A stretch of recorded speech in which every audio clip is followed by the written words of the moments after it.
माननीय डॉक्टर कृष्ण गोपाल जी प्रखर चिंतक विचारक हैं। आपकी व्यापक अंतर्दृष्टि है। आप निरंतर अध्ययनशील रहते हैं। आपकी अनेक पुस्तकें प्रकाशित होकर लोकप्रिय और चर्चित हो चुकी हैं। आप विश्व के सबसे बड़े स्वयंसेवी संगठन राष्ट्रीय स्वयंसेवक संघ के सहस्त्र कार्यवाह हैं और इस नाते पूरे देश में भ्रमण करके अपने संपर्क में आने वाले व्यक्तियों को भारतीय जीवन मूल्यों और परंपराओं के बारे में प्रेरित करते हैं। तो उनसे आग्रह करता हूं, कृपया आएं, हमें संबोधित करें। माननीय डॉक्टर कृष्ण गोपाल जी।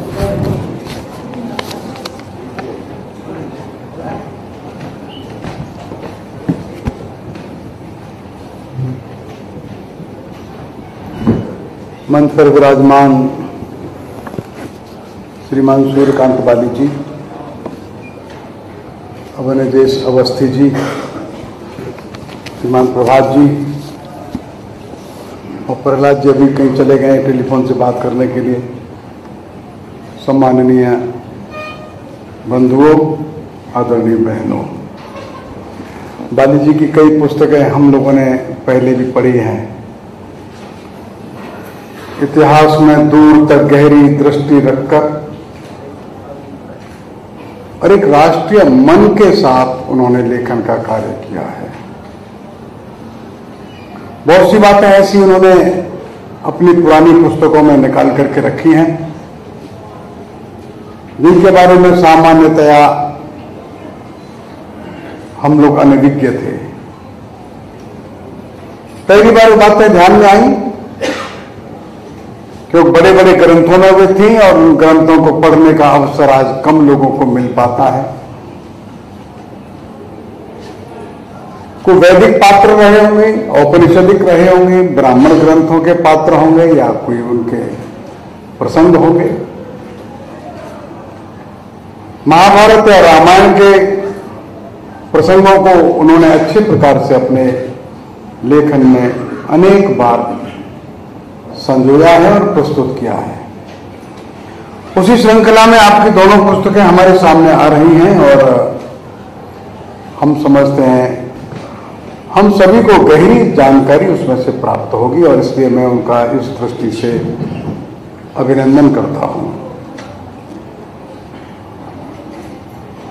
भारतीय राजनीति का उत्तरायण और दलित विमर्श से दो ग्रंथ उन्होंने हमारे सामने प्रस्तुत किए हैं और उन्होंने उसको स्पष्ट भी हमारे सामने संक्षेप में किया है। हमारा देश एक लंबे समय तक संघर्ष करता रहा। वैसे देखा जाए संघर्ष तो लगभग 2,500 वर्षों का है। डेरियस फर्स्ट और डेरियस सेकंड ये दोनों ही भारत की सीमा तक आकर के लौट गए। अलेक्जेंडर का आक्रमण ऐसा था जिससे लंबी अच्छी मजबूत लड़ाई हुई और अंत में चला गया, लेकिन आक्रमण रुके नहीं थे। ग्रीक लोगों के लगातार आक्रमण हुए और एक के बाद एक बर्बर जातियां आती रही। अनेक बार हम लोग हार गए, ये बात सच बात है। ग्रीक लोगों से हारे, शकों से भी हारे, हूणों से भी हारे, लेकिन भारतीय जो प्रज्ञा है या भारत का जो अंतर मन है, भारत का जो अध्यात्म है, उसने लड़ाई नहीं हारी। ये जानने की बात है। और ये ग्रीक लोगों के शासन अंदर तक हो गए, मिलियंडर अंदर तक आ गया, कुषाण लोग अंदर तक आ गए, कनिष्क तो मथुरा तक उसकी राजधानी थी, शक तो बिल्कुल मध्य भारत के बीच में आ गए। लेकिन उनकी राजनीतिक विजय थी, ये बात सच बात है। अंततः भारत का अध्यात्म जीत गया। ये दुनिया के लिए एक अजूबा है जो अपने को जानना चाहिए। लेकिन इस्लाम का आक्रमण कठिन आक्रमण था। पहली बार भारत के जनमानस को ऐसा आक्रमणकारी दिख रहा था जिसकी रुचि केवल विजय में नहीं थी, जिसकी रुचि अंततोगत्वा जीते हुए समाज को इस्लाम में मतांतरित कर देने की उसकी रुचि थी। जो सेना हारती थी वो केवल हारती नहीं थी, राज्य नहीं हारती थी, उस सेना को फिर इस्लाम कबूल करना होता था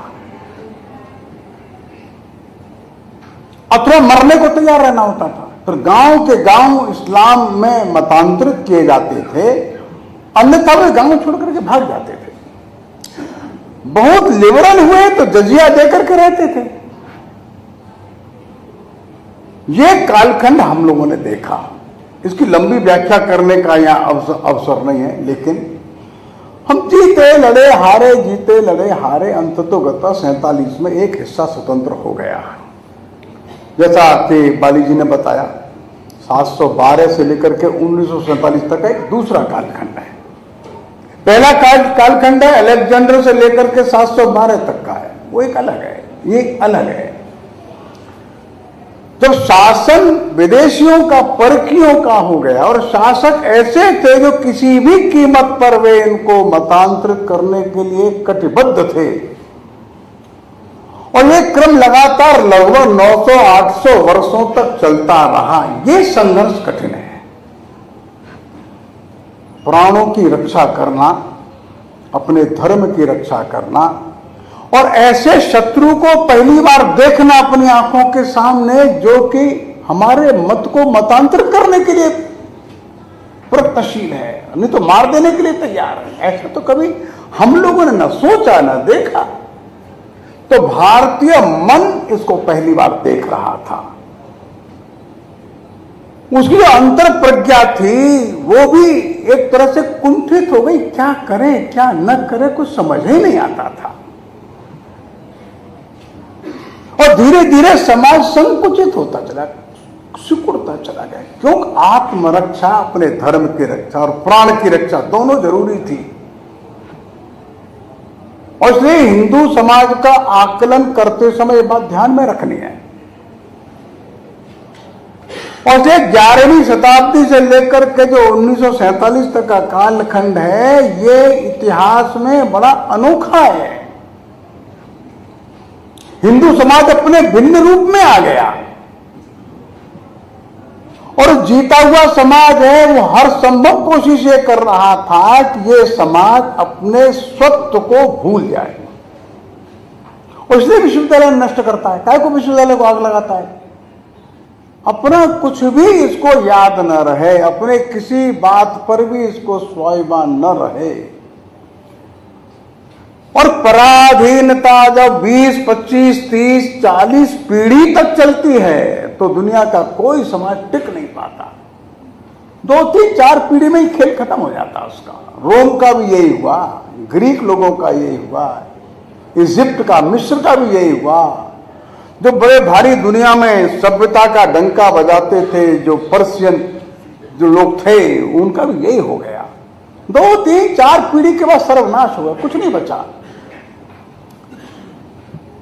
और आश्चर्य की बात यह है, रोम को जिन लोगों ने नष्ट किया वे लोग बड़े रोमन लोगों से अधिक सभ्य लोग नहीं थे। वो रोमन लोगों को नष्ट करने वाली वो ट्राइबल जातियां, गाल और वेंडाल, बड़े बर्बर लोग थे। जिन लोगों ने मिस्र के लोगों को नष्ट किया, जो बड़े बड़े पिरामिड बनाने का साइंस जानते थे, मम्मी को संभाल करके रखते थे, नदियों के पानी को दूर तक ले जा करके खेती करते थे, वो बड़े बड़े गणित के सूत्रों को हल करते थे, वे मिस्र के लोगों को हराने वाले लोग बड़े बर्बर, क्रूर, असभ्य लोग थे। और ये बात अपने को ध्यान में रखनी है, जीतना ये सभ्यता की निशानी नहीं है। वो जीत गए इसका अर्थ बिल्कुल ये नहीं है कि वे सभ्य हैं, बड़े हमसे डेवलप्ड हैं, बड़े एडवांस्ड हैं, बड़े हम लोगों से योग्य हैं, ये नहीं है। वे अधिक बर्बर है, वे अधिक क्रूर है, अधिक निर्दयी है, अधिक अमानवीय है, जे उनकी जीत का हिस्सा तय करता है, उनकी जीत को पक्का करता है। और इसलिए अपना समाज हार गया, इसका ये बिल्कुल मतलब नहीं है कि हम लोग उनसे किसी बात में पीछे थे, लेकिन कुछ बातों में पिछड़ गए थे, इसलिए हार गए। मानवीयता में नहीं पिछड़े थे, विज्ञान में नहीं पिछड़े थे, अध्यात्म में नहीं पिछड़े, साहित्य और कला में नहीं पिछड़े थे, अपने शीर और चरित्र में नहीं पिछड़े थे, लेकिन हार गए। फिर दक्षिणायन शुरू हुआ, एक के बाद एक नई कुरीति ने घेर लिया हमको। जैसे उन्होंने बताया ना, कछुआ सिकुड़ जाता है अपने प्राण की रक्षा करने के लिए, हिंदू समाज सिकुड़ गया धीरे धीरे। सत्य की विस्मृति ये पहली बात है। हम कौन ये भूल गए। आज प्रातःकाल एक बड़े विद्वान व्यक्ति के साथ बैठा था मैं, तो उन्होंने कहा, एक विदेश के बड़े अच्छे गायनेकोलॉजिस्ट है, वो गायनेकोलॉजिस्ट भारत की जो बच्चे के जन्म देने के समय की जो प्रक्रिया होती है उस पर उन्होंने अध्ययन करके पेपर्स लिखे, और कहते भारत में जो बच्चे को जन्म देने का एक तरीका है वो आज के बड़े से बड़े एडवांस्ड तरीके से ज्यादा बेहतर है। उन्होंने कई उदाहरण, एक उदाहरण छोटा सा बताता हूं। आज भी भारत में बच्चे का, बालक का जन्म होता है वो एक छोटी अंधेरी कोठरी में होता है। बालक का जन्म होता है तो बहुत छोटा सा कोने में एक दीपक जलता है, लाइट नहीं जलाते हैं।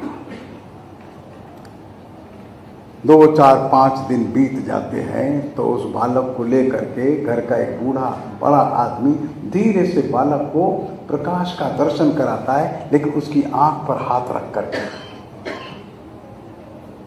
वो साइंटिस्ट लिखता है विदेश का, कितना ये साइंटिफिक है। ये बालक मां के गर्भ में रहा, आंख बंद थी, अंधेरे में था, एकदम 1000 वाट के बल्ब के नीचे लाते इसकी रोशनी खराब हो जाती है। वो आश्चर्य कर रहा था। वो भारत के एक गायनेकोलॉजिस्ट ऐसे डॉक्टर से बात करता है, उससे पूछ रहा है, वो नहीं बता पा रही कुछ भी। फिर वो यहाँ भारत में आकर के पूछते हैं, भारत में जो बच्चे के जन्म के समय की परिस्थितियों को कैसे वर्णन कर सकते हैं। ये हमारे सत्य की विस्मृति है। हमको लगा क्या कोठरी में बालक का जन्म होता है, इसमें क्या है, तो नर्सिंग होम में तो 1000 वाट के बल्ब के नीचे होता है, उसकी आंख खराब होती है। ऐसे हजारों प्रसंग हैं, एक दो नहीं हजारों प्रसंग हैं जिसमें सत्य की विस्मृति कैसे होती है। वो दक्षिणायन है, हम भूल जाते हैं। अब यहां बैठे बंधुओं से अगर मैं पूछूं उनके विवाह की तिथि कौन सी है, सब ठीक बताएंगे। हमारा 15 जनवरी, वो फलाना सन, कोई का 12 जून, वो फलाना सन। ये नहीं थी।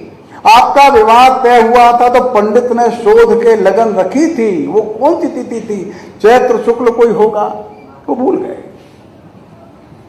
अब मनाते हैं अपनी मैरिज एनिवर्सरी उस तिथि से जिस तिथि को इनका विवाह नहीं हुआ।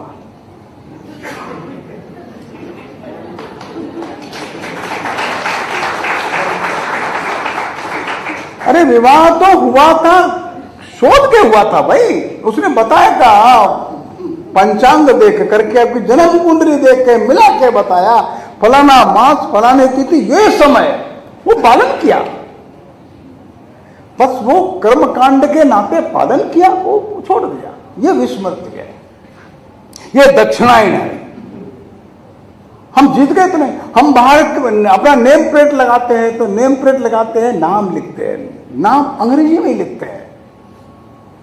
ये दक्षिणायन। अरे लिखो अंग्रेजी में, हिंदी में भी लिख दो, वहां की स्थानीय भाषा में लिख दो। मैंने ऐसे परिवार भी देखे हैं जिनके माँ और पिता, दादा और दादी अंग्रेजी नहीं पढ़ सकते, लेकिन विवाह का कार्ड छपवा के लाते अंग्रेजी में, तो उनको उस कार्ड का रंग ही दिखता है, बस कुछ नहीं समझ। मित्रों, दक्षिणायन है कि नहीं? ये दक्षिणायन है। हमने ऐसे घर देखे हैं जिनके घर के चारों तरफ के परिसर में हिंदी ही बोली जाती है, लेकिन मां अपने बेटे को अंग्रेजी में बात करती है। वो पानी नहीं बोलती, वो दूध नहीं बोलती, वो सोने जाने को नहीं बोलती। कौन सी दुनिया में वो जी रही है उसको भी नहीं मालूम। इस बालक को क्या बनाना वो चाहती है ये उसको भी नहीं मालूम। कौन सा महापुरुष ये बनने वाला है। लेकिन हिंदी में बोलने में उसको लज्जा आती है, या उसको ऐसा लगता है मेरा बालक अगर अंग्रेजी नहीं बोल पाएगा तो बेचारा इस लड़ाई में बहुत पिछड़ जाएगा। ये दक्षिणायन है। और जो हम देखेंगे, ध्यान देंगे तो इसके बहुत सारे कारण समझ में आएंगे। और एक सबसे बड़ा कारण क्या है कि राज सत्ता हमारे हाथ में नहीं रही। एक बड़ा सुंदर संवाद है महाभारत में, जिसमें कि युधिष्ठिर पूछते हैं भीष्म से, कालो वा कारणम राज्यो राजा वा काल कारणम। जो विपत्ति का समय आ गया, इसका कारण क्या है? कालो वा कारणम राज्यो, ये काल कारण है, राजा वा काल कारणम, या राजा इसका कारण है। तो भीष्म उत्तर देते हैं, इतते संशयो महाभूत राजा वा काल कारणम। इतते संशयो महाभूत, बेटा ऐसा कभी भी संशय प्रकट हो, ध्यान में रखना, राजा कालस्य कारणम, राजा ही काल का कारण होता है। कोई समय नहीं है कि इस सन से लेकर इस संवत तक अब काल खराब है, नहीं, राजा कालस्य कारणम, राजा ही काल का कारण होता है। राजा हमारा नहीं बचा, राजा चला गया। राजा चला गया तो राजा के जाने से क्या होता है? तो राज सत्ता हाथ में नहीं रहती तो क्या क्या होता है, ये ध्यान में रखना। राज सत्ता के काम अलग है और समाज सत्ता के कार्य बिल्कुल अलग है।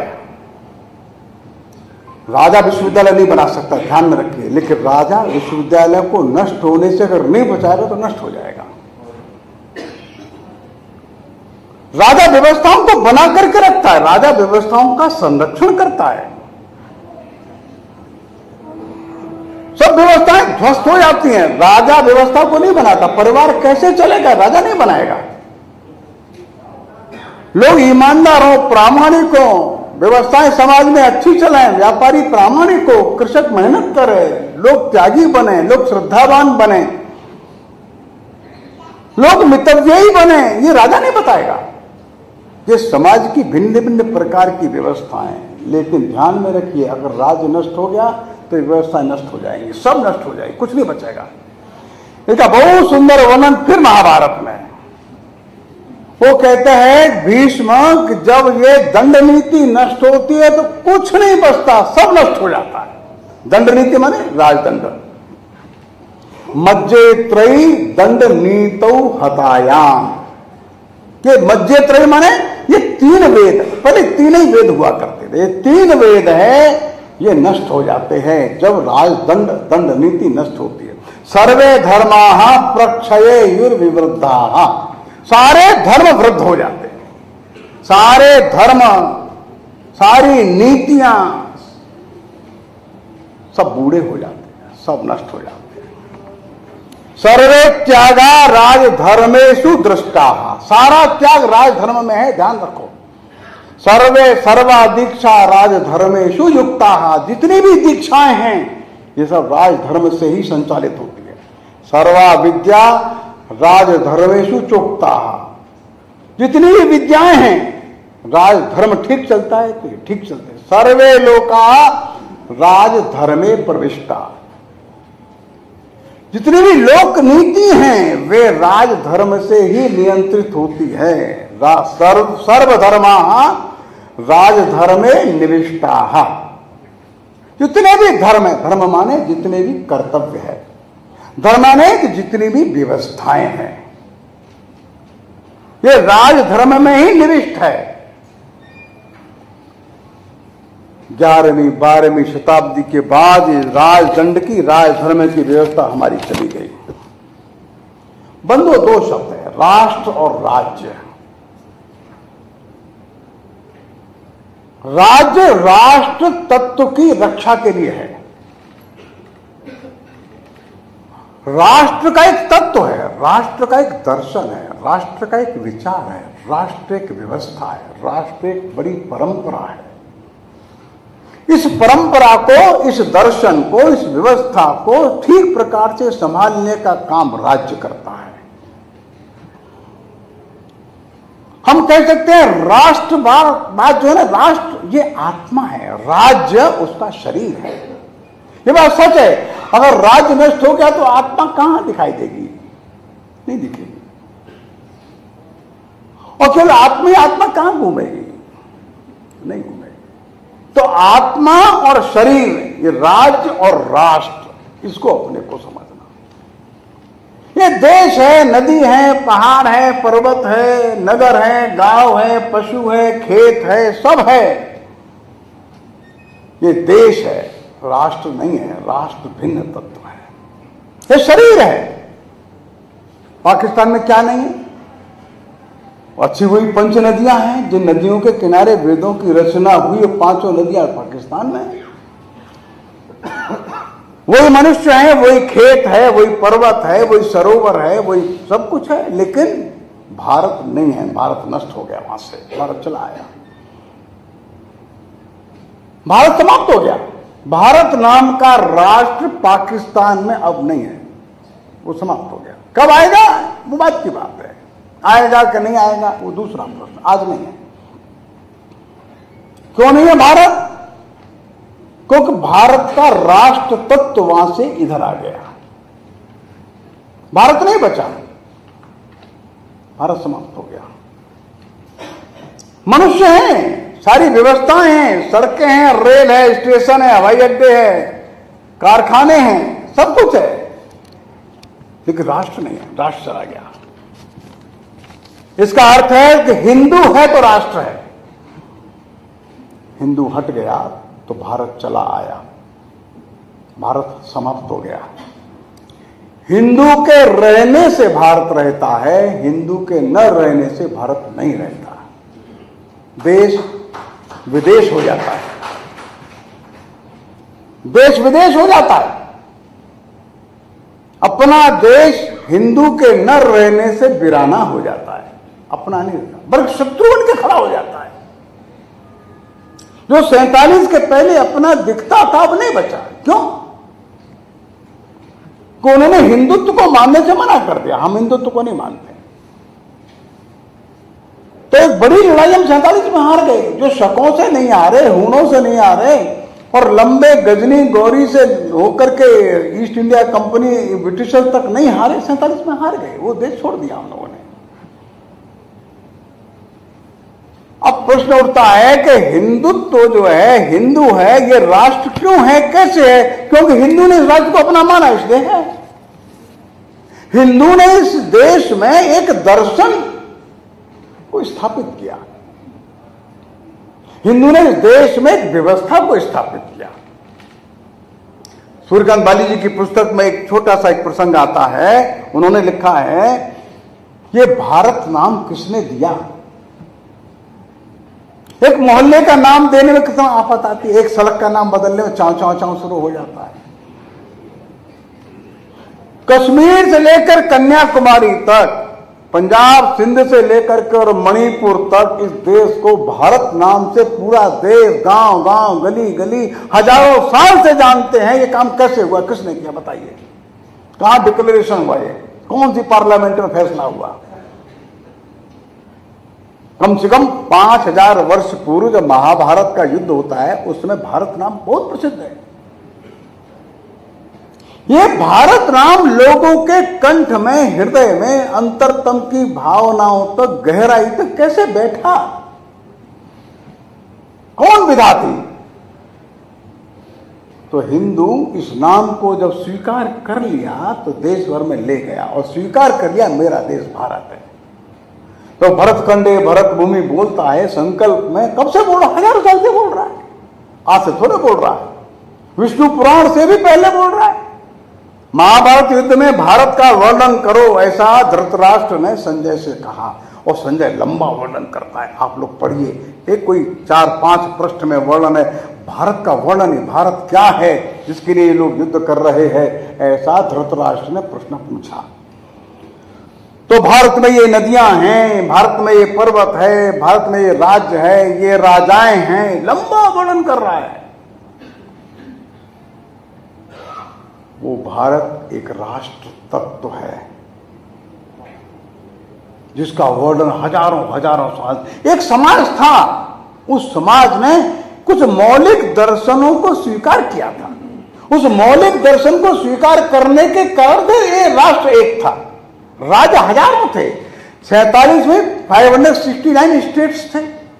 एक कुछ स्टेट्स वहां चले गए, लगभग 550 राज्य तो भारत के अंदर मिल गए, जो प्रिंसली स्टेट्स थे। जो राजाओं के राज्य थे उनकी संख्या 550 थी। वे सब एकदम एकजुट होकर एक राष्ट्र में आ गए। ये दुनिया में कहीं नहीं हुआ आज तक जो भारत में हुआ। बिना युद्ध किए बड़े प्रेम से मणिपुर भी आ गया, त्रिपुरा भी आ गया, पटियाला स्टेट भी आ गई, जोधपुर, बीकानेर, जैसलमेर ये भी आ गए, मैसूर का राजा भी वाडियार आ गया, सारे राजा आ गए। 550 राजा एकदम ऐसे इकट्ठे हो गए जैसे कि गंगा स्नान करने के लिए इकट्ठे हो गए हो, और राष्ट्र बन गया। क्या दुनिया में कोई भी देश, चाहे वो यूरोप हो, चाहे यूएसएसआर हो, चाहे यूके हो, चाहे वो अमेरिका हो, अपनी धरती के प्रति भक्ति का भाव नहीं जगा सका? भारत के हिंदू समाज ने इस भक्ति के भाव को जगाया है। जब मैं हिंदू कहता हूं तो हिंदू का मतलब यह है कि ये शब्द हमको मिला है 8वीं शताब्दी के बाद। भारत के समाज ने अपने लिए कोई नाम देने की इच्छा भी नहीं करी थी, इसकी कोई आवश्यकता भी नहीं। हाँ, भद्र लोगों को आर्य जरूर बोला जाता था, जो सभ्य थे, सुसभ्य थे, वो आर्य बोलते थे। अदरवाइज कोई नाम हमने अपने लिए रखा ऐसा नहीं था। अपने लिए नाम देना ये कोई अभीष्ट भी नहीं था। क्यों? हम किसी से अलग है, हम एक्सक्लूसिव है, हमारी आइडेंटिटी भिन्न है, ये सोच ही विकृत है। भारत इंक्लूसिव है, एक्सक्लूसिव नहीं है। और इस देश को जो हिंदू नाम मिला, वो कैसे मिला उसकी कहानी अलग है। इस देश ने अपने आप को अब सबसे अलग आइडेंटिफाई करना ये स्वीकार ही नहीं किया कभी। लेकिन संकट के समय जब बहुत संकट आया और वो सामने वाला शत्रु सबको खाता था, सबको निगल जाने को तैयार रहता था, वो तुर्क हम कौन, वो मुसलमान हम कौन।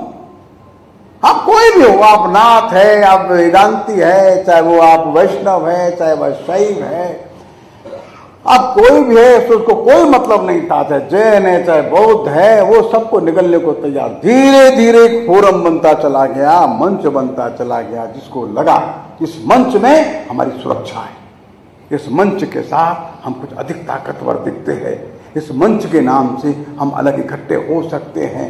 इसलिए हिंदू का नाम इतनी जल्दी पॉपुलर हो गया। 8वीं शताब्दी के पहले हिंदू नहीं है, और गुरु नानक देव जी के पहले हिंदुस्तान शब्द भी कहीं नहीं है।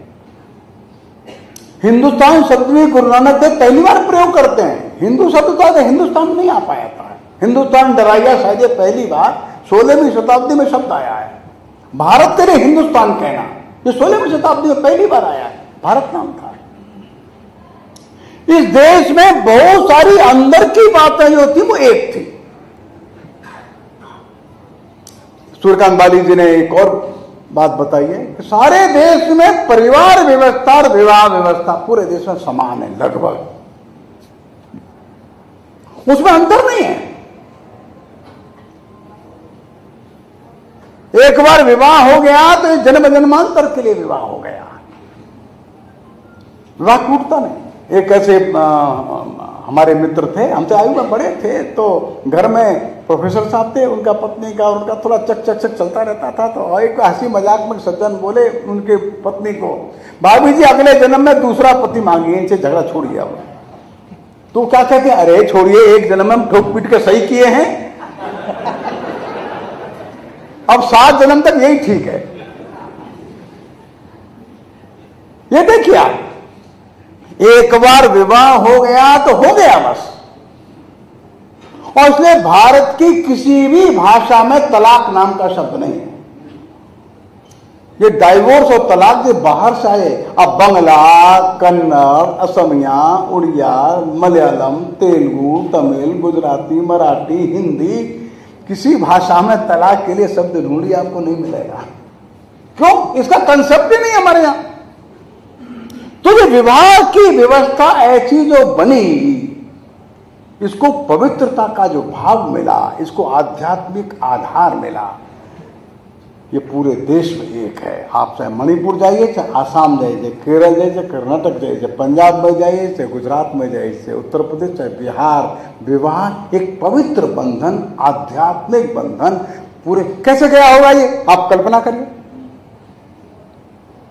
कैसे क्या होगा? ऐसे ही बाली जी ने चर्चा किया पुनर्जीवन की, पुनर्जन्म। सबको मालूम है हमारा पुनर्जन्म होने वाला है, अन्यथा मुक्ति। मुक्ति का मतलब है परमात्मा के साथ हमारा सायुज्य हो जाए, परम शांति हो जाए, आत्मा परमात्मा में विलीन हो जाए। ये तो परम शांति है, परम पद है, मोक्ष है, निर्वाण है, हजारों प्रकार की इसकी व्याख्या है। लेकिन भारत के प्रत्येक संप्रदाय का जो अंततो गत्वा अंतिम लक्ष्य है वो है ये। और इसलिए अच्छे कर्म करते करते अच्छा जन्म, अच्छा जन्म, फिर अच्छा जन्म, फिर अच्छे कर्म, धीरे धीरे व्यक्ति का जीवन शुचितापूर्ण होता चला जाए, व्यक्ति के जीवन में पुण्याई का भाव बढ़ता चला जाए, हर जन्म में वो और पवित्र कार्य करे। ये भारत का कंसेप्ट है, ये पूरे देश में समान है। इस कंसेप्ट ने, इस मौलिक विचार दर्शन ने इस देश को एक बांध कर रखा है। राज्यों ने नहीं, राजाओं ने नहीं, संविधान ने नहीं, रेल ने नहीं, गलत बात। ये आध्यात्मिक भाव है। और जैसे मैंने पहले कहा ना, जैसा भूमि के प्रति भक्ति का भाव देश ने जगाया, क्या कारण है कि केरल तमिलनाडु का व्यक्ति जय केदार कहता 22 किलोमीटर पैदल चल करके केदारनाथ जाता है, न भाषा जानता, न बोली जानता, न वहां की सर्दी का अभ्यस्त है, 11-12 हजार फीट की ऊंचाई पर कष्टकर जीवन। नहीं, केदारनाथ अपना है, बद्रीनाथ अपना है, ये रामेश्वरम मेरा है, ये प्राग ज्योतिष कामाख्या मेरा है, ये द्वारका जगन्नाथ मेरे हैं, ये पवित्र गंगा मेरी है, ये यमुना मेरी है, हरिद्वार मेरा है, काशी मेरा है, द्वादश ज्योतिर्लिंग मेरे हैं, सारे शक्ति पीठ में। धरती का कण कण पवित्र है, ये माँ है, ये देवी है, साक्षात ईश्वर का रूप है। ये भक्ति का भाव दुनिया का कोई देश जगा नहीं सका, न यूएसए जगा सका, न यूके जगा सका, न यूएसएसआर जगा सका, कोई नहीं जगा सका, किसी में हिम्मत नहीं। ये कौन जगाया? ये अध्यात्म जगाया। ये हमारे देश की मौलिक एकता है।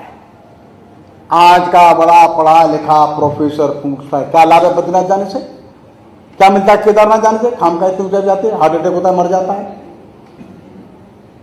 3000 साल पहले कैसे लोग गए होंगे? स्वयं शंकराचार्य जी ने केदारनाथ के मंदिर का जीर्णोद्धार किया, आज से 2000 वर्ष पहले जीर्णोद्धार किया। इसका मतलब पहले से मंदिर रहा होगा।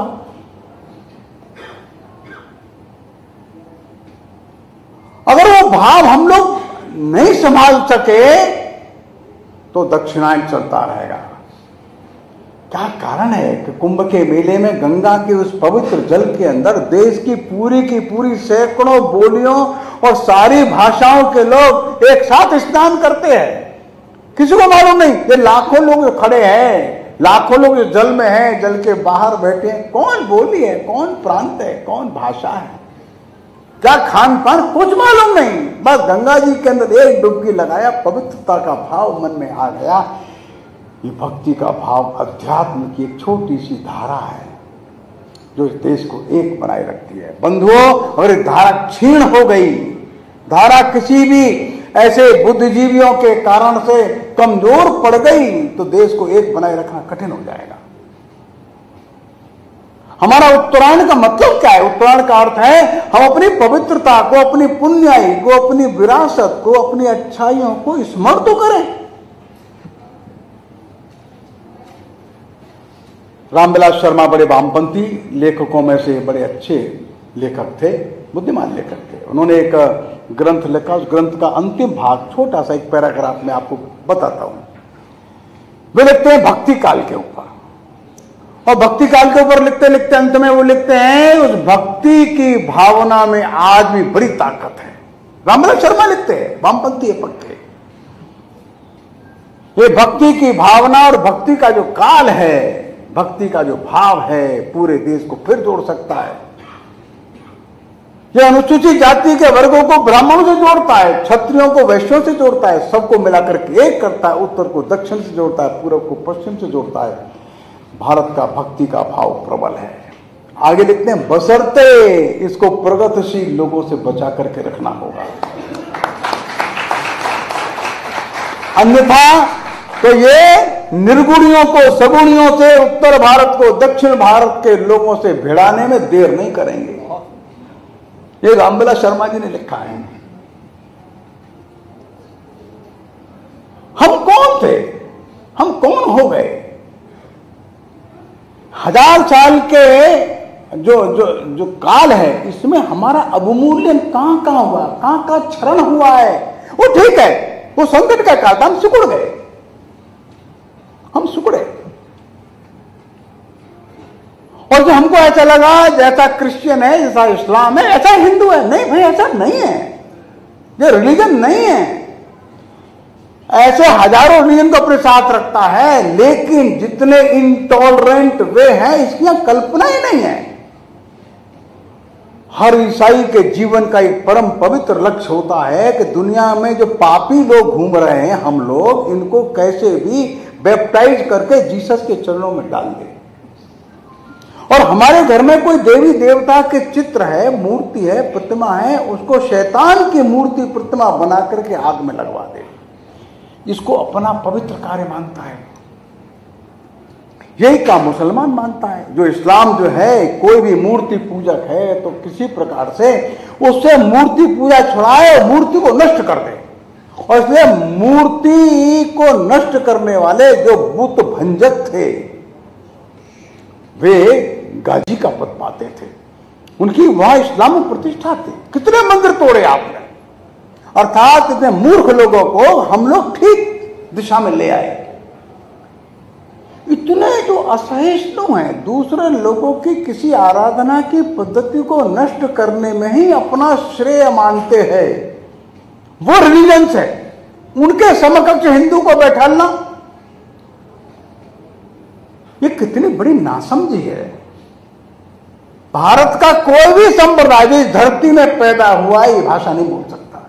कोई भी संप्रदाय, कोई भी जनजाति, भारत की जो गौड़ जनजाति है, वो थारू जनजाति है, वो आदि है, वो निशी है, वो आपातानी है, वो दिमासा है, या ईसाई न बनने के पहले नागा है, वो ईसाई न बनने के पहले खासी, गारो, जयंतियां है। कोई भी जनजाति भारत की ये नहीं कहती कि तुम मेरी जनजाति की पूजा नहीं करोगे तो नरक में जाओगे। एक भी जनजाति नहीं कहती। एक बार ऐसा गुवाहाटी में 42 जनजातियों का एक सम्मेलन हुआ। उनको छोटा सा एक प्रोफॉर्मा वहां के लोगों ने दिया, आप इसमें भरो। आप पूजा करते समय क्या मांगते हैं, आप धरती के बारे में क्या भाव रखते हैं, पुनर्जन्म के बारे में आपका क्या मत है, पाप और पुण्य कर्म के बारे में आपका क्या मत है। ऐसे 7-8 प्रश्न उन्होंने दिए। बोले एक 2-2 लाइन में इनका उत्तर लिख के दे दो। सबने दे दिया। आपको आश्चर्य होगा, 42 की 42 जनजातियों ने समान उत्तर लिखे। उन्होंने लिखा, गलत कर्म का गलत परिणाम निकलता है, उसका पाप तो भुगतना पड़ेगा। हम धरती को मां मानते, किसी ने कहा हम धरती को देवी मानते, हम दूसरे की पूजा को भी अच्छा मानते, हम अपनी पूजा अपने आप करते, हम प्रार्थना में मांगते हैं, हे भगवान हमारे जानवर अच्छे रहे, हमारे बच्चे अच्छे रहे, हमारे गांव के लोग अच्छे रहे, हमारी खेती अच्छी हो और दुनिया के सब लोगों का भला हो। हम यही मांगते हैं। देखिए, जो वास्तव में भारत का दर्शन है, वही दर्शन वो दिमासा नागालैंड में छोटी सी जनजाति वो इसी को मानती है। और ये आश्चर्य क्यों बता रहा हूं, पूरे देश की किसी भी जनजाति को आप पूछिए, वो यही बताएगी। हाँ, भाषा का अंतर हो सकता है लिखने में, भाव में अंतर नहीं है।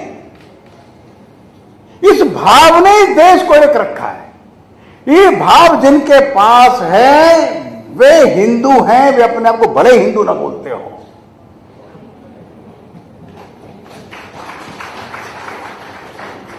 क्योंकि दूसरे की पूजा पद्धति का सम्मान करना जानते हैं ना, वो दूसरे का हित रखना जानते हैं ना,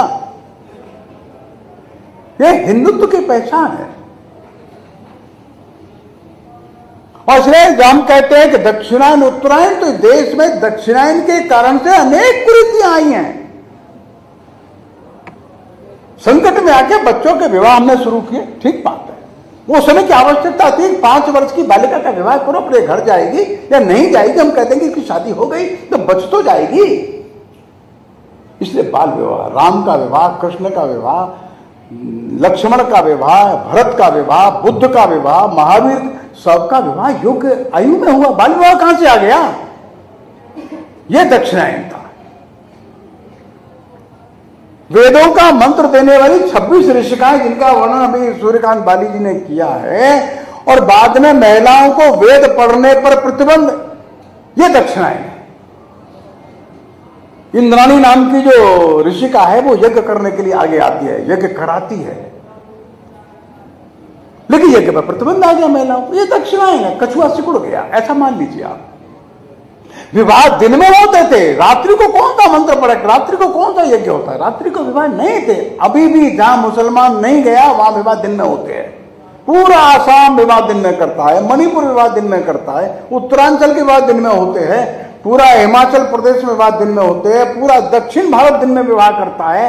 रात को विवाह कौन करता है? पंजाब, उत्तर प्रदेश, मध्य प्रदेश, राजस्थान, बिहार, दिल्ली, ये करते। क्यों? यहां दक्षिणायन गहरा हो गया थोड़ा।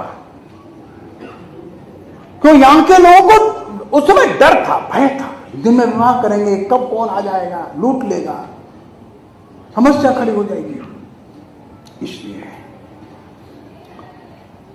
तो इतने प्रकार की जो बंदिशें हमने डाली, ऋग्वेद में वर्णन है हम कैसे समुद्र यात्रा को जाते थे, हमारे व्यापारी लोग जाते थे, हमारे विद्वान लोग जाते थे, समुद्र यात्रा प्रतिबंधित हो गई।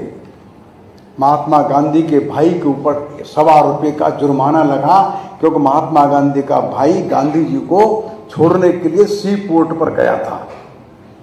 विवेकानंद पर जुर्माना लगा कि दक्षिणेश्वर के काली के मंदिर में अब कभी नहीं जाएंगे जीवन भर, क्यों? विदेश यात्रा करके आए हैं। लोकमान्य तिलक के ऊपर जुर्माना लगा, प्रायश्चित करना पड़ा उनको। केपी जायसवाल जो है उन पर जुर्माना लगा, उनको प्रायश्चित करना पड़ा, विदेश यात्रा करके आए थे। हम कल्पना करें, जो जाति, जो समाज हजारों मील दूर की समुद्र यात्रा करता था, उसने अपने को सतोड़ा, छोटा किया, प्रतिबंध डाला, नहीं अब विदेश मत जाओ। ऐसी बहुत सारी बातें हैं, लेकिन अपने को ध्यान में रखना है दक्षिणायन का भाव क्या है। इसलिए इस पुस्तक में बहुत प्रकार से उन्होंने इन विषयों को अच्छे से स्पष्ट करने का प्रयास किया है। मैं उसकी प्रशंसा करता हूं, उसका अभिनंदन करता हूं। दूसरी पुस्तक है दलित विमर्श। उस पर थोड़ा मेरा मतभेद है। वो मतभेद मेरा यह है कि वाल्मीकि दलित नहीं थे। भारत में ये चातुर्वर्ण में शूद्र थे, शूद्र दलित नहीं थे। हम शूद्रों को दलितों की श्रेणी में न धकेलें। ये दलित शब्द पर डिबेट चली पर संविधान सभा में। संविधान सभा ने शब्द को स्वीकार नहीं किया, उन्होंने अनुसूचित वर्ग को स्वीकार किया। यह ब्रिटिशर्स की कॉन्स्पिरेसी थी, धीरे धीरे दलित शब्द को यहां नीचे लाना है। जैसा 1000 साल के पराधीनता काल में व्यवस्थाएं टूटी, और वैसे भी समाज में व्यवस्थाएं टूटती हैं, व्यवस्थाएं तो टूटी, ये सच बात है, इसमें कोई दो राय नहीं है, ये हम मानते हैं, टूटी। हिंदू समाज भी भिन्न भिन्न प्रकार से जातियों में बढ़ता चला गया। 1100 में 1000 वर्ष पूर्व केवल देश में 1000 जातियां थी, आज 6000 से अधिक जातियां हैं। जैसा बाली जी ने बताया, अस्पृश्य नाम का शब्द देश में किसी साहित्य में नहीं है। यह बाद की स्मृतियों में आया, बहुत बाद में आया। केवल चांडाल अस्पृश्य था, जो किसी अपराध में चातुर्वर्ण से बाहर किया गया। जो चातुर्वर्ण में वो अस्पृश्य कैसे हो जाएंगे, सवाल ही नहीं। और जो वेदों के ऋषियों में अनेक शूद्र हैं, वो दलित नहीं है, वो शूद्र है। अनेक युगों तक शूद्र भी क्षत्रियों का ही हिस्सा थे, वे सम्मानित थे, और कर्म का सिद्धांत बदलता रहता था। जन्म के अनुसार कर्म नहीं था, गुण के हिसाब से था। गुण के हिसाब से व्यक्ति को काम दिया जाता था, और व्यक्ति काम बदलता भी था। वेदों का मंत्र है, हमारे घर में एक महिला पिसान करती है, कोई रथ बनाता है, कोई बर्तन बनाता है। एक ही घर में, एक ही परिवार में 5 प्रकार के काम होते हैं, ऐसे मंत्र वेदों में हैं। तो एक ही परिवार में ब्राह्मण भी है, शूद्र भी है, वैश्य भी, ऐसा कैसे हो जाएगा? हाँ है, लेकिन बाद में ये व्यवस्था कठोर हो गई, जनमना हो गई। ये विकृति है।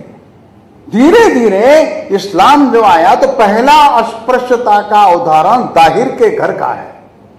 जो दाहिर की रानी और महिलाएं आग में जलने के लिए जा रही हैं, उस समय वो कहती जा रही हैं जल्दी करो, अन्यथा ये म्लेच्छ हमको छू लेंगे और हम पतित हो जाएंगे। This is the first example of untouchability in Indian text. ये चचनामा में है। ये 8वीं शताब्दी का, उसके पहले छूने से अपवित्र होते ऐसा नहीं था। हाँ, छोटी बड़ी जातियां थी, ये छोटे हैं ये बड़े हैं, ये बुद्ध के समय भी था। छोटा और बड़ा मानना या अस्पृश्य मानना, दोनों बहुत अंतर है। भारत में अनटचेबिलिटी आई तो पहले उदाहरण है, जो गाय का मांस खाते थे वो अनटचेबल घोषित हुए। ये स्वयं अंबेडकर जी ने भी लिखा है। धीरे धीरे ऐसे काम के कारण से उन लोगों के मन में ये भाव आता चला गया। ये बात सच बात है, एक बड़ा समाज अपने देश में अनटचेबल हो गया। बंधुओं, ये सच बात है कि उस समाज ने पर्याप्त समय तक कष्ट पाया है, अपमान तो पाया है, इसमें कोई दो राय नहीं, और उसका कोई उत्तर नहीं है। ये बात सही है, परिस्थिति जन्य था। जब समाज सिकुड़ गया तो समाज की सबसे पहले जो समस्या खड़ी होती है वो सामाजिकता की खड़ी होती है। सामाजिकता नष्ट हो जाती है। एकदा नैमिषारण्य, वो खत्म हो जाता है। एक बार वहां पर हजारों लोग एकत्रित आकर के संगीति के खत्म हो जाता है, नहीं, संभव ही नहीं है। तो संगीति खत्म होती है, एकदा नैमिषारण्य, एकत्रीकरण खत्म होता है, संवाद समाप्त होता है, धीरे धीरे समाज सिकुड़ता है। आत्मरक्षा में संकुचित होकर के इन कुरीतियों का दास जैसा बन जाता है।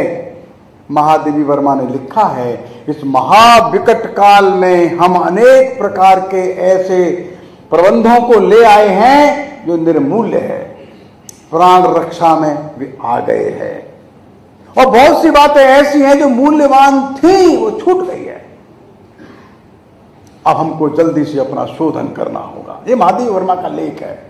स्वामी जी लिखते हैं, विवेकानंद लिखते हैं, जैसे मकान बनाते हैं चारों तरफ बाड़ खड़ी करते हैं, बल्लियां लगाते हैं, बांस लगाते हैं, मकान बन जाता है, उनको हटा देते हैं। मकान कमजोर था इसलिए उसको लगाया था। जब मकान बन जाता है तो उसको नहीं रखते। वो स्वामी जी कहते हैं अब इसकी कोई आवश्यकता नहीं, हटाओ इसको जल्दी से। तो इस देश में जो अनुसूचित वर्ग है उसके मन की पीड़ा तो है। उसको एक लंबे समय तक गांव में, शहर में अपमानित तो होना पड़ा है। वेद अपनी जगह है, शास्त्र अपनी जगह है, अध्यात्म अपने स्थान पर है, लेकिन एक व्यवहारिक संकट जो खड़ा हो गया उसके कारण से उनके मन में एक रोष और दुख और अपमान प्रकट हो गया, वो गहरा बैठ गया। उदाहरण के लिए बताता हूं, ज्यादा पुरानी बात छोड़ दीजिए। अंबेडकर जी ने कहा कि महार के तालाब से हम पानी पिएंगे क्योंकि हमको अब अधिकार मिल गया है। नगर पालिका ने आदेश दिया है, विधानसभा ने आदेश दिया है, हम तालाब से पानी पी सकते। तालाब से पानी पीना था बस।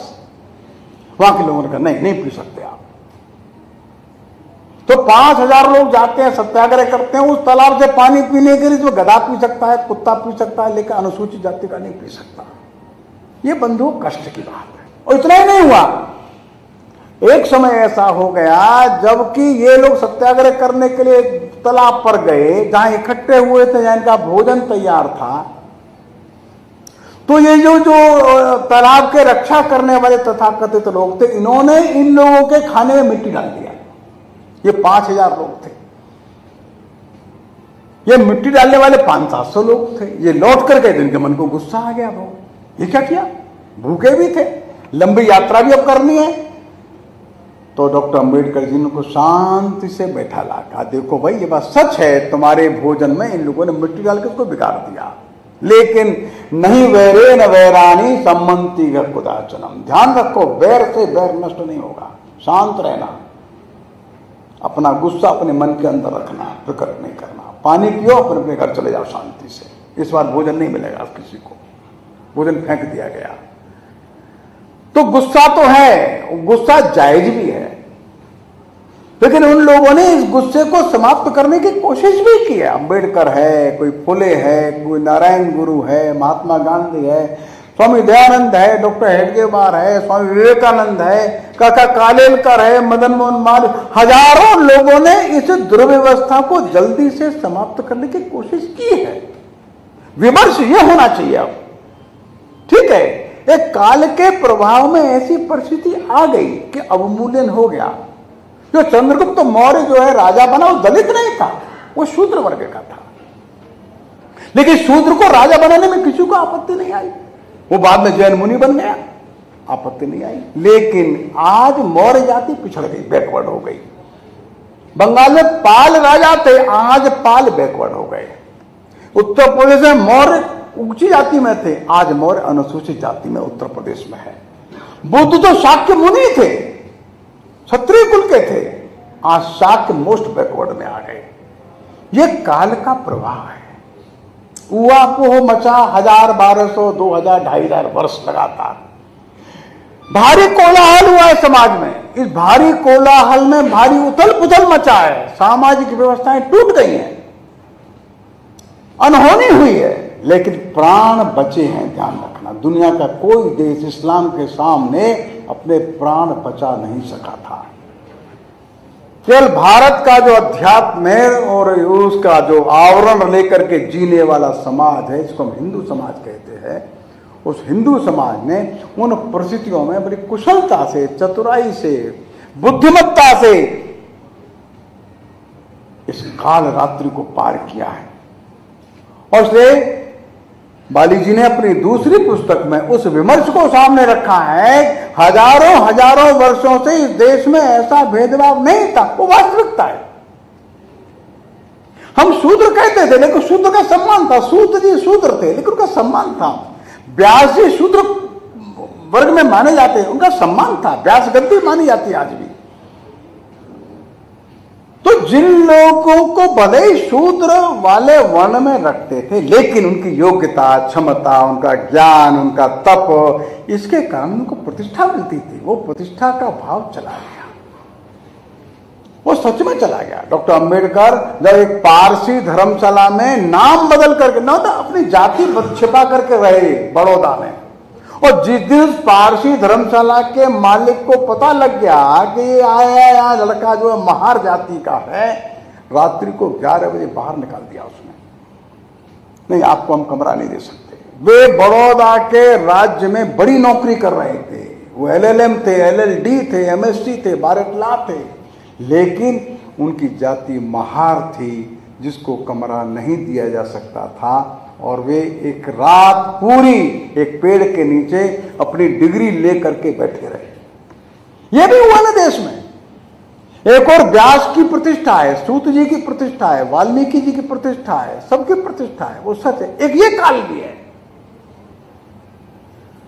इसलिए अपने को इसमें पहल करनी पड़ेगी, उसको ध्यान में रखना पड़ेगा। वो हमारा एक सत्य था, वो सच्चाई थी, हमारा आध्यात्मिक जीवन था। ऐसा भेदभाव मानना ये ईश्वर के साथ अन्याय है, हमारे मौलिक आध्यात्मिक दर्शन के साथ वो अन्याय है, ये नहीं चलेगा। एक ऐसा काल आया, हमने ऐसा व्यवहार भी शुरू कर दिया।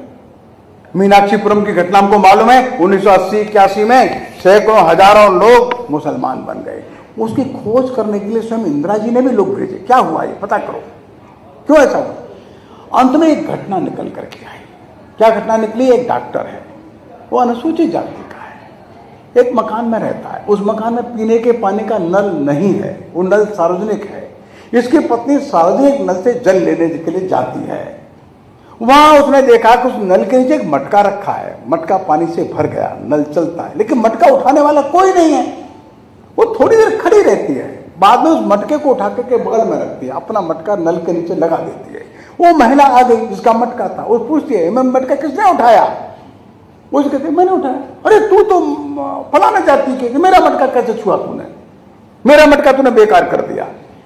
अपना मटका फोड़ देती है, और बहुत गालियां देती है, इसको अपशब्द बोलती है। ये महिला रोती हुई अपने घर आती है, कहती है तुम डॉक्टर, हम लोग डॉक्टर, हम लोग पढ़े लिखे, हमारी ये दुर्दशा, क्या लाभ है हिंदू धर्म में रहने से, हम नहीं रहेंगे। अब इतना अपमान इस शताब्दी में होता, छोड़ दिए 16वीं शताब्दी में, 14वीं शताब्दी में, क्या जाने दीजिए, कोई कान में शीशा डालने वाला नहीं है। लेकिन ये तो करने वाले लोग हैं। वो डॉक्टर मिलकर के मेहनत करता है, सैकड़ों लोगों को मिलता है, हजारों को मिलता है, और एक बड़े समूह को लेकर के इस्लाम स्वीकार करता है। इसका दोष किसका? दलित विमर्श में अपने को ध्यान में रखना है। अनुसूचित जाति में जन्म लेने वाला व्यक्ति उतना ही पवित्र है जितना एक ब्राह्मण कुल में जन्म लेने वाला व्यक्ति है। भगवान को मानता है, ईश्वर को मानता है, भारत भूमि को मानता है, अपने पूर्वजों से हिंदू परंपरा से चला आ रहा है, उसका मटका पवित्र कैसे हो जाएगा? जो हुआ होगा तो हुआ होगा, उस पर प्रायश्चित करें हम लोग। कालाराम मंदिर में अंबेडकर जी को प्रवेश नहीं मिला, लेकिन अभी 10-12 वर्ष पहले कालाराम के पुजारी ने स्वयं आग्रह करके उस क्षेत्र के अनुसूचित जाति के वर्ग के लोगों को बुलाकर मंदिर में प्रवेश कराकर जब पूजा करे और कहा, मेरे पूर्वजों ने कुछ भूल की, मैं उसका प्रायश्चित आज करता हूं।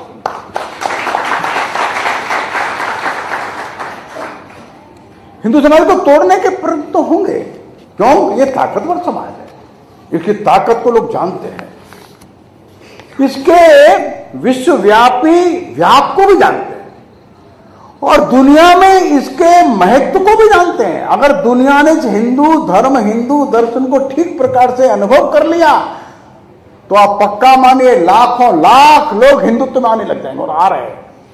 एक समाचार मैंने पढ़ा कि अमेरिका के अंदर 37% लोग ऐसे हैं जो अपना कोई रिलीजन लिखना नहीं चाहते। उन्होंने लिखा है, हमारा कोई रिलीजन नहीं। यदि वे लोग दुनिया में ये कहते हैं हम सबके अच्छी बातों को मानते हैं, नंबर 2 हम सबके सुख की कल्पना करते हैं, हिंदू हो गए। कुछ नहीं करना पड़ेगा हमको।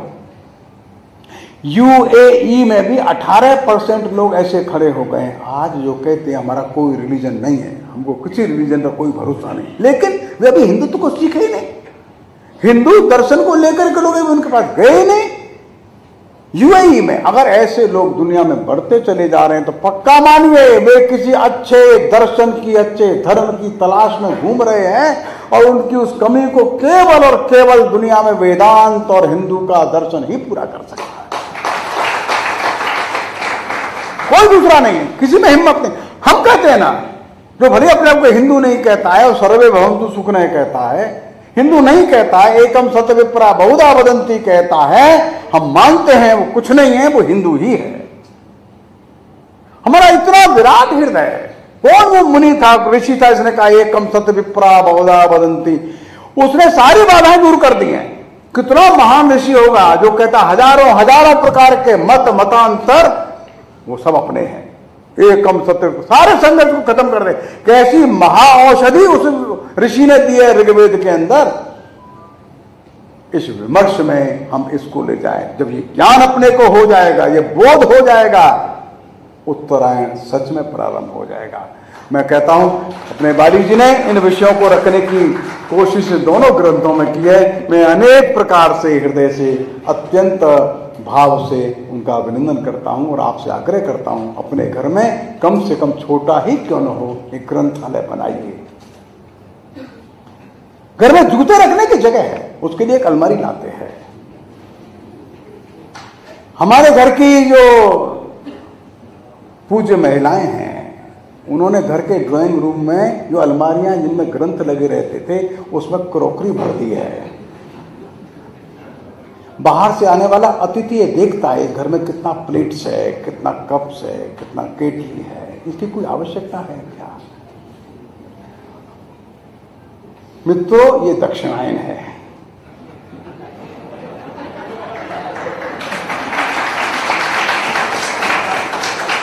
मैं बहुत विनम्रता के साथ सम्माननीय महिलाएं, माताएं, बहनें हैं, क्षमा याचना के साथ मैं उनसे प्रार्थना करूंगा अपने घर में ग्रंथालय बनाओ, अच्छे ग्रंथों को लाओ। हमारा बच्चा कालिदास का नाम भी नहीं जानता, वो मेघदूत नहीं पढ़ता, वो शेक्सपियर पढ़ता है, मिल्टन पढ़ता है, गेटे पढ़ता है, कीट्स पढ़ता है, उसको भवभूति मालूम नहीं, भास मालूम नहीं, दंडी मालूम नहीं, वो निराला की कविता नहीं पढ़ता, वो सुमित्रानंद पंत नहीं पढ़ता, महादेवी वर्मा नहीं पढ़ता, मैत्रेयी गुप्त का साकेत नहीं पढ़ता, भारती नहीं पढ़ता, उसके ग्रंथ के लिए उसके घर में जगह ही नहीं है। यदि ये अगर नहीं आया तो हर घर का ग्रंथालय जल्दी जल्दी नहीं बना तो पक्का मान लिए दक्षिणाएं जाएगा नहीं और तेज घनघोर हो जाएगा। मैं भारत प्रकाशन का कोई विज्ञापन करने वाला नहीं हूं। आप भारत प्रकाशन की किताब खरीदें ना खरीदें आपकी इच्छा, लेकिन मैं जरूर चाहूंगा हर घर में एक अच्छा ग्रंथालय बनाओ। विवेकानंद का साहित्य लाओ, रविन्द्रनाथ टैगोर का लाओ, महर्षि अरविंद का लाओ, गांधी का लाओ, काका कालेलकर का लाओ, के मुंशी का लाइए। इतने ग्रंथ भारत में है, उपनिषदों पर भाष्य लाइए, पढ़िए, बच्चों को पढ़ाइए, मित्रों को पढ़ाइए। अपना घर ग्रंथालय से ही सजाइए।